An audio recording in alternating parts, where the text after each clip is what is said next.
తెలంగాణ మున్నూరు కాపు సంఘం రాష్ట్ర అధ్యక్షునిగా డాక్టర్ దేవయ్య పటేల్ ఏకగ్రీవంగా ఎన్నికయ్యారు. రాష్ట్రంలో మున్నూరు కాపులు 40 లక్షలకు పైగా ఉన్నారని తెలిపారు. సమగ్ర కులగణంలో మున్నూరు కాపులను 5వ స్థానంలో పడేశారన్నారు.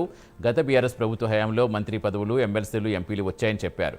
రాష్ట్రంలో కాంగ్రెస్ సర్కార్ ఏర్పడ్డాక క్యాబినెట్లో మంత్రి పదవి ఇవ్వలేదని తెలిపారు. మున్నూరు కాపుల సంక్షేమానికి బడ్జెట్లో ఒక్క రూపాయి కూడా కేటాయించలేదని దేవయ్య పటేల్ చెప్పారు.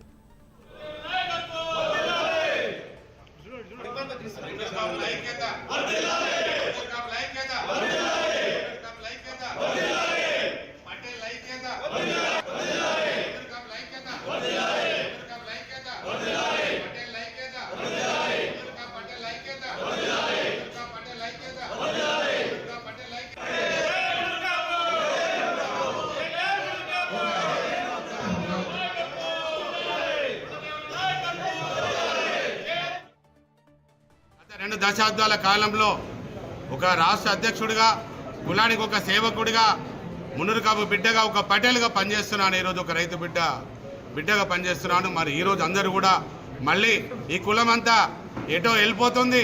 మరి దీన్ని మనం బాగా చేసుకోవాలి.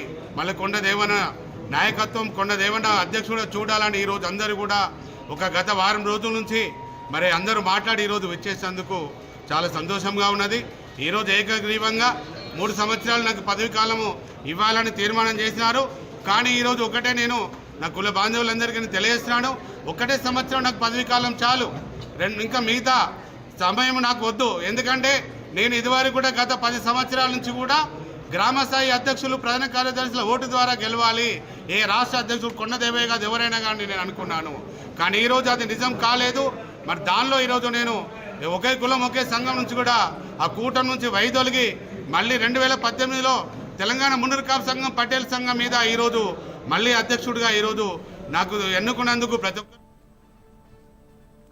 వరంగల్ జిల్లా నేతలతో ఏఐసీ